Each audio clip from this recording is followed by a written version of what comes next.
Siri nzito imeibuka kutokana na picha yake Samia Suluhu akimwasili mtoto aliyeokotwa pale Nzega ambaye alimpandika jina la Grace Samia. Hujambo na karibu kwa taarifa zetu za Kenyascope, na tafadhali kumbuka kusubscribe. Mtandao wa kijamii umechemka na taarifa zinazochochea mjadala mzito zimeanza kusambaa kwa kasi. Ndani ya saa chache simulizi moja imeibuka na kuanza kutikisa majukwaa ya kisiasa, mitandao ya kijamii na mijadala ya wananchi. Ni simulizi inayozungumzia kisa kinachodaiwa kuhusisha mtoto, familia iliyoficha siri nzito na madai ya kampeni ya kisiasa ya kubadili taswira ya tukio lililozua hasira za umma. Na katika kiini cha mjadala huo yupo mwanaharakati na mwanablogu wa mtandao ya kijamii Mange Kimambi, ambaye ameibua madai mapya ambayo bado hayajathibitishwa rasmi, lakini tayari yameanza kusababisha mjadala mpana. Simulizi hilo linaibua maswali mengi, maswali kuhusu ukweli wa tukio, maswali kuhusu propaganda za kisiasa na maswali kuhusu namna taarifa zinavyoweza kubadili mtazamo wa jamii. Katika chapisho lililosambaa kwa kasi mitandaoni, Mange Kimambi alieleza kuwa amepokea taarifa kutoka kwa chanzo kisichotajwa kikidai kuwa tukio lililotokea linajadiliwa sana kuhusu mtoto aliyedaiwa kuuawa linaweza kuwa na simulizi tofauti.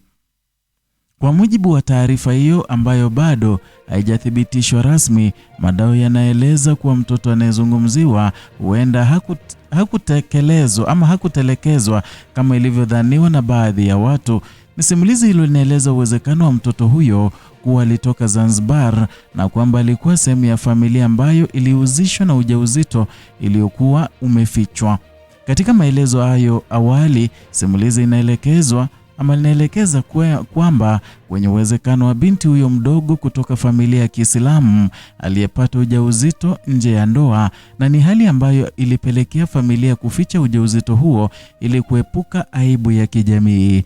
Na ndani ya simulizi hilo, tukio la mtoto linawekwa katika muktadha wa siri za kifamilia na mazingira ya kijamii ambayo wakati mwingine husababisha matukio kufichwa kwa hofu ya hukumu ya jamii. Hata hivyo, taarifa hizo bado hazijathibitishwa na mamlaka yoyote rasmi. Mbali na simulizi la familia, chapisho hilo pia limeibua madai ya kisiasa, na simulizi hilo inaeleza kuwa kuna juhudi zinazodaiwa kufanywa na baadhi ya makundi ya kisiasa yanayojaribu kubadilisha taswira ya tukio hilo mbele ya wananchi. Madai haya yanaelekeza kidole kwa chama tawala, Chama cha Mapinduzi, kikidaiwa kuwa kinaendesha kile kinachoelezwa kama kampeni ya kubadilisha mtazamo wa umma kuhusu mtu anayejulikana kama Kimama, hapa akimrejelea Samia Suluhu. Na katika mjadala huo wa mtandaoni, baadhi ya wachambuzi wa mitandao wameanza kuhoji iwapo ukweli kuna juhudi za makusudi za kusafisha taswira ya Samia Suluhu. Madai haya yanazungumzia uwezekano wa kuanza kwa simulizi mpya zinazolenga kumwonyesha mhusika huyo katika sura ya kibinadamu zaidi ili kupunguza hasira za wananchi. Hata hivyo, madai hayo hayajathibitishwa na taasisi yoyote ya serikali au chama cha kisiasa. Na katika enzi ya mitandao ya kijamii, simulizi zinaweza kusambaa kwa kasi kubwa kuliko taarifa rasmi. Chapisho moja linaweza kuzua mjadala mkubwa kitaifa, na ndani ya saa chache mada inaweza kuwa gumzo la taifa. Na ndivyo ilivyotokea kwa simulizi hili. Wananchi wamegawanyika katika mitazamo tofauti, na kundi moja linaamini kuwa madai hayo yanaweza kufichua ukweli kwamba haukuwa umejulikana hapo awali. Kundi lingine linaonya kuhusu hatari ya kuamini taarifa ambazo hazijathibitishwa. Na katika mazingira haya, mitandao ya kijamii imeendelea kuwa jukwaa kubwa la mjadala wa kisiasa na kijamii. Kwa miaka kadhaa sasa, Tanzania imekuwa ikishuhudia kuongezeka kwa nguvu ya wanaharakati wa mitandao ya kijamii. Watu binafsi wamekuwa wakitumia majukwaa ya kidijitali kufichua taarifa, kuibua maswali na wakati mwingine kuchochea mijadala mikubwa ya kitaifa. Miongoni mwa watu waliopata ushawishi mkubwa katika eneo hilo ni Mange Kimambi. Kupitia mitandao ya kijamii amekuwa akitoa maoni, uchambuzi na wakati mwingine taarifa zinazochochea mjadala wa kisiasa na kijamii. Kwa wafuasi wake, sauti hiyo imekuwa jukwaa la kuibua maswali ambayo wakati mwingine hayapati nafasi kubwa katika vyombo vya habari vya kawaida. Kwa wakosoaji wake, baadhi ya taarifa zinazotolewa kwenye mitandao zinaweza kuwa hatari iwapo hazijathibitishwa.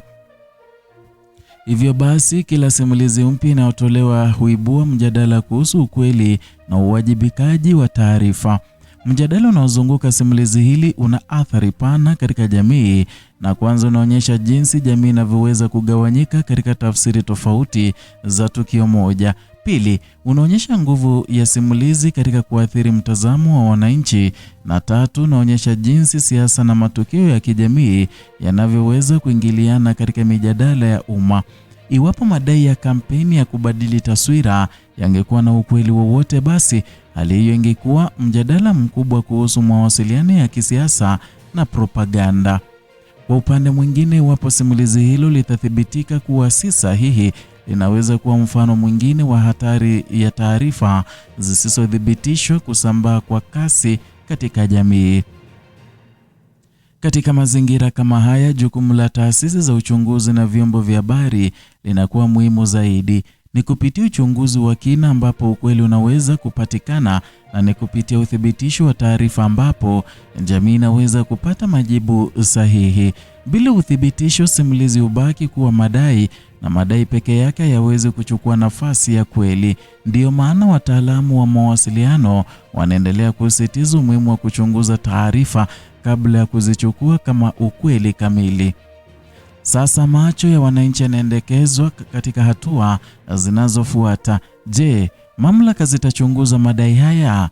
Je, ukweli wa tukio hili utawekwa wazi kwa umma? Je, mjadala huu utaendelea kuongezeka au utapoa kadri muda unavyosonga? Katika kipindi ambacho mitandao ya kijamii imekuwa chanzo kikubwa cha taarifa, maswali yanazidi kuwa muhimu, kwa sababu katika zama za taarifa za haraka, mstari kati ya ukweli na simulizi unaweza kuwa mwembamba sana. Simulizi hili linaonyesha nguvu ya taarifa katika kuunda mtazamo wa jamii, lakini pia linaonyesha hatari ya simulizi ambazo bado hazijathibitishwa. Na katika dunia ya kidijitali, ukweli unaweza kupotea ndani ya kelele za mitandao, na wakati mwingine majibu ya kweli huja polepole kuliko kasi ya uvumi. Ndiyo maana katika tukio hilo linalozua mjadala mkubwa, swali moja hubaki kuwa muhimu zaidi: ni nani ama si nani alisema, bali ni nini kweli kilichotokea. Na ukweli huo ndio utakaobaki hata baada ya kelele zote za mitandao kupita. Ni hayo tuliyokuandalia mpenzi mtazamaji, kutoka hapa Kenyascope, channel yako pendwa inayokuletea taarifa hizi pamoja na zingine kwa kina, uchambuzi wa kina bila kuegemea wala kupindisha chochote. Zidi kuwa nasi na zidi subscribia, like na kushare video zetu.